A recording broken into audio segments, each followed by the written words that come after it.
What's happening, film dorks? Jake S. Weissman here, marrying YouTube with cinema.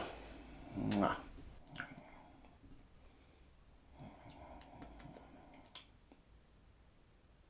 Have you ever recorded a 40-minute video with a giant red splotch on your head and not realized it until you uploaded all the footage and then you have to decide whether to record the entire thing again or call it out in front of the entire world? Yeah. But before we get started, click that subscribe button so you can be a film dork too.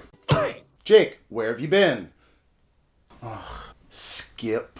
I'm skipping it. I'm skipping over it. Bad news is I haven't been recording stuff for YouTube, for this channel. The good news is I am recording things for YouTube for Bones' channel, which everybody should go check out, and I'm gonna keep plugging. It's a really great art channel that I really want everyone to watch called Horalius Art Paints This Journal. I have also been writing a ton and figuring out what it is I want to do with this year, because it's been so GD hard to figure out what it is I actually want to land on here. There's so many options. There's so many ways to go about things. I have a million pies and a million fires with a million fingers trying to test the tenderness. But it's been really hard to focus. I figured out a couple of things that I'm going to do, and I'm excited to share, hopefully weekly, with you how I am going to continue to marry my film life with this bizarre YouTube life, because the two seem to be oil and water, but what my channel presupposes is maybe it isn't. So today I'm excited to talk to you about a couple of things. One, I've decided I want to take everybody along with me as I take my feature film clean sheets and put it onto Amazon Prime. It's the biggest platform available for feature films on my level. So I can get my film on Prime, get paid from it too, and show everybody the process. So right now I just have a movie sitting on a hard drive, and the next couple of weeks we're going to go through it. I'm going to upload it. I got to get closed captioning. And then the really exciting stuff happens. The really exciting stuff is actually after it's all up on the platform, when I'm going to try and attract all of my favorite YouTube content creators to watch my film and review it like it's an actual movie and really embrace this platform. I love all sorts of people who go through movies. The issue is that they usually talk about bad movies. So I guess best case scenario is my movie is terrible and they want to pick it apart to make fun of it. I'll take it. You know, I watch Nick D'Aramio tear people apart like their worst nightmare, and I just love it. So I really want to be a part of that. I want to be a part of that. I mean, I hope you guys like the movie, but if you gotta roast me, just watch my movie! I am very, very excited to take you on that. Clean Sheets has been a hell of a ride.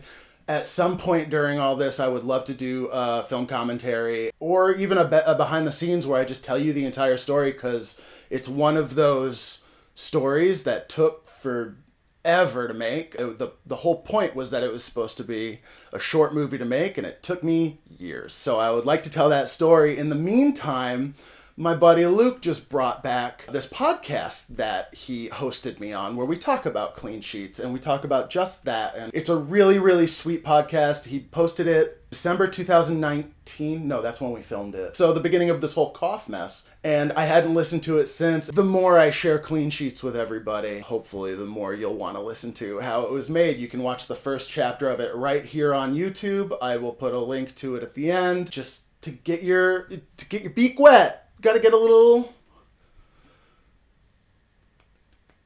wet beak. I'm also about 5 pages away from completing another screenplay, which I'm very, very excited about. It's my first screenplay of 2021. I'm going to tell you all about it. But before I tell you all about it, there's just a couple of things that happened the past couple of weeks that I wanted to share. I did this short with the aforementioned Luke Taylor, and Kevin Smith himself posted about it and talked about it on his podcast.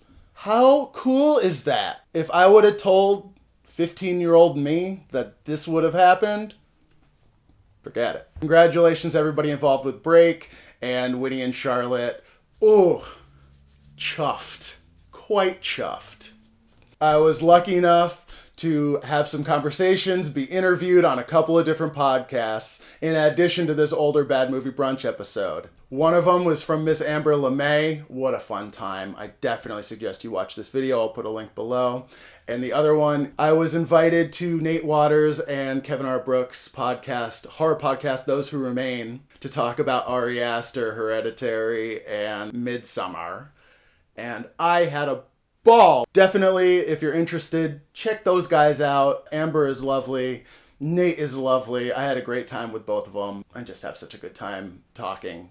I really can just go. Oh, I'll probably plug this again at the end of the video, but I made jellyrollchicago.com. It's a hub for my stuff. I'm putting different scripts up there. You can watch scrapers and follow along with the screenplay if you want to. Same with clean sheets. You can see all the deleted scenes from both of them. And how it differs. So I'm really excited to finally have a website that is very minimal right now, but will be growing and growing. Definitely comment below what you want to see on the website. I also very much want to do another mailbag. So comment below the questions that you have. You know, movie theaters are opening up. Thank goodness I don't even have to worry about it. Ask me your questions. What do you got? And I would love to answer them with flavor and piquant. Okay, cool. Let's get into it. I wrote a brand new screenplay. I believe it's going to end up being about 85 pages, but I think I really want to make it. I was inspired to write a script. This is going to sound so stupid, but I needed to write myself a script that was set in one place. So many movies, no matter what the budget, we're talking about the lowest of the lowest budgets to Spielberg and the most popular television shows where they just end up staying in one set. And even in my 65-minute feature clean sheets, there's so many different locations. I love bouncing around. I like exploring. I don't like staying in one spot, and I find it to get very stale very quickly and almost never, I can't say it almost never works, but it definitely works less than it doesn't work. That's where it started. Jake, write a micro-budget kind of thriller set in one room. Reservoir Dogs style, right? It's not my go-to, but I wanted to do something that would cost nothing, that was just littered in dialogue. I could just write basically a play and learn about these characters and really play with 3-act structure in a way that I don't really do. I'm trying to appeal to anyone because I really do my own thing when I write. So I wanted to do something that's a little bit more accessible. Like I've said a million times, Clean Sheets was my accessible movie. I really need to up my game.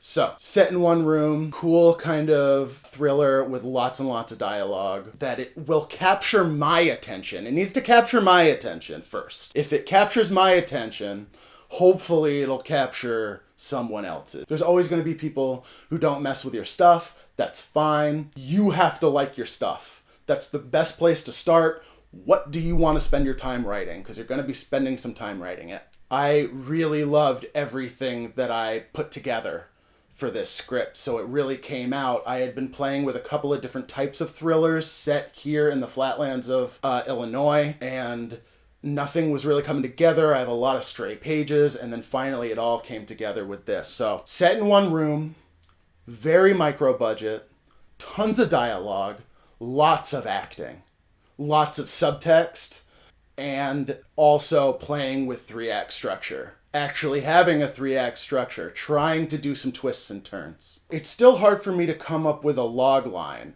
A woman comes from the city to rural Illinois to visit her sister. When she gets to her sister's house, there's 3 guys saying, we're her friends, she ran an errand. And things just don't feel right. So I thought it would be fun to start with that and go from there. Each act has a different specific inspiration as far as films that I'm really, really into right now. So I'm going to get into that. And it kind of goes with the color wheel. Let me tell you about the influences of this movie because I am so excited. Oh my gosh.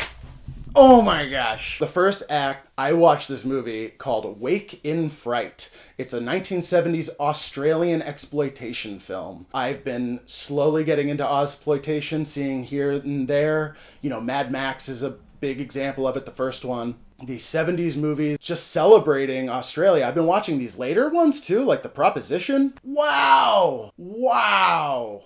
Ooh, Australians do westerns. Australians do westerns. I watched Wake in Fright and Midsummer at the same time, and the element that grabbed me is that both films have this thing where a stranger comes in to a group of people who seem ominous, and then they just start giving them booze or giving them drugs. And I really like that idea. Like, Wake in Fright, this guy goes to Donald Pleasant's house, or a buddy of Donald Pleasant's house, and they just keep handing him beer, and he's like, I need to go. It's time for me to leave. And they're like, where are you going to go? There's nowhere else to go. Have more booze, have more booze, have more booze. And I watched this movie because it was on a list of like disturbing films, and I had never heard of any of the movies on this films, and I'm pretty knowledgeable about, I don't usually watch them, but I like to be knowledgeable about it because I like to see what the recesses of cinema have to offer, disturbing or wholesome. And Scorsese wrote something saying that this movie is just unbelievably disturbing. And the thing about this movie is that about an hour into it, spoiler alert, they go on a kangaroo hunting outing and they slaughter kangaroos, and they are actually doing it. It's very real. Filmmakers hired some poachers and they shot well into the night, getting drunk, shooting these kangaroos. It's really, really awful, and it is disturbing. I didn't. There's none of that. None of that shit in my movie, but I really love this idea of going to a strange land, being surrounded by strangers, forcing someone to constantly be altering their perception of reality. So the first act is very much like that. One, like a Brad Anderson movie where you're like, just something's wrong. There's something wrong. The second act, we jump. And now we come to my favorite movie of quarantine, Killing Them Softly. I watched Killing Them Softly. I say I watched it like 11 times. I have no idea how many times I've watched this in the past year. It's my favorite right now. Killing Them Softly is a movie that I just couldn't mess with the first time I saw it, and then the more I watched it, the more I drink it. It reads like a beautiful book. It's based on a book. There's so much subtext. There's these characters. There's so much going on while just showing people talking. How can you just have a movie where it's basically people talking with a couple of kills here and there, and it is just the most fascinating story to me? I just love this movie. I can't get over this movie. I think it's still on Netflix. Mom, don't watch it, but everyone else watch it. It's brutal. The dialogue is top notch. It's James Gandolfini's one of his last films. I love Brad Pitt in it. Scoot McNairy and Ben Mendelsohn. Kept hearing their names everywhere. Both of them. And being like, get Scoot and Ben away from me. I don't care. I watch this movie. I can't get enough of them. I'm like, oh, I get it. I get you, Scoot. And Ben, chef's kiss, man. Wow.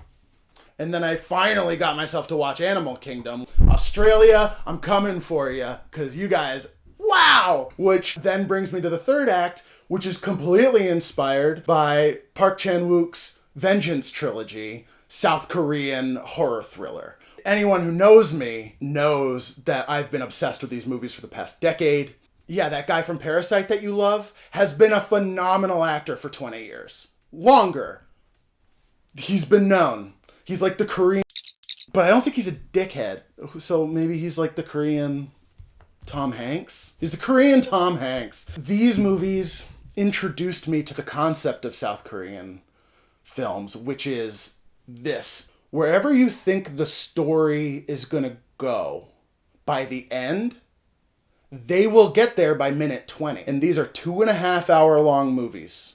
So it's 2 hours of not knowing what the hell is going to happen next. How are they going to get themselves out of here? We are going to purposefully paint ourselves into a corner, and you will be amazed by the acrobatics that I show you by getting out of this corner. Now, I can only dream to be as talented a filmmaker as Park Chan-wook. Like, he is top tier, amazing, I'm just spitting everywhere. I'm so excited. I've been trying to write a South Korean thriller forever. These are my main influences for the acts.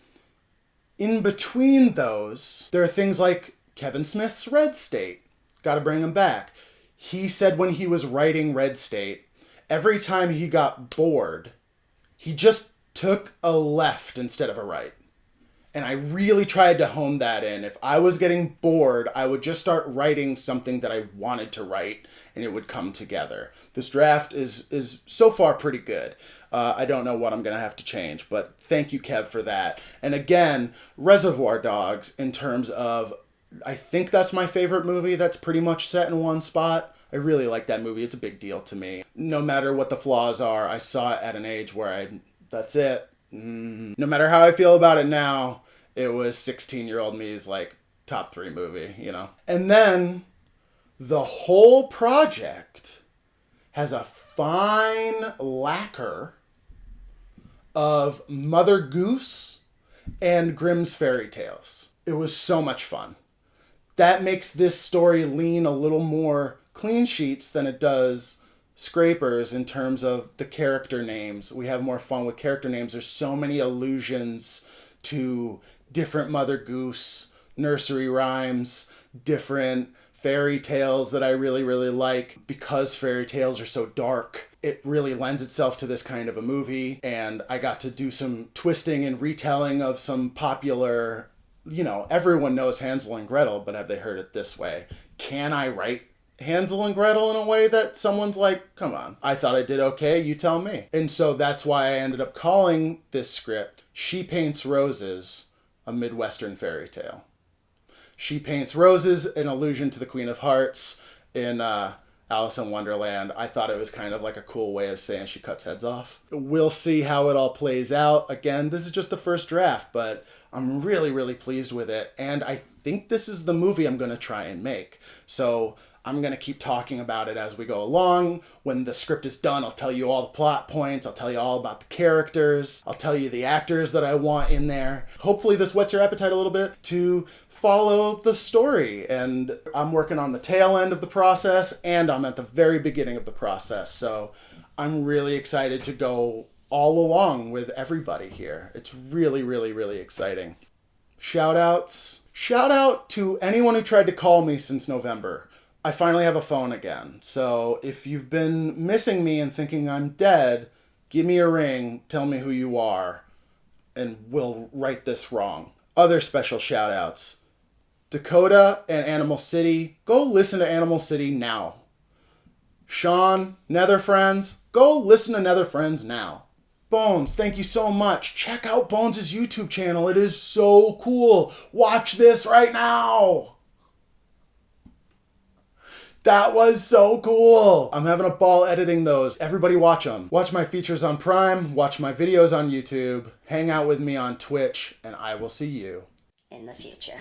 You don't win friends with salad. You don't win friends with salad. Mom! You don't win friends with salad. I didn't mean to take sides. I just got caught up in the rhythm.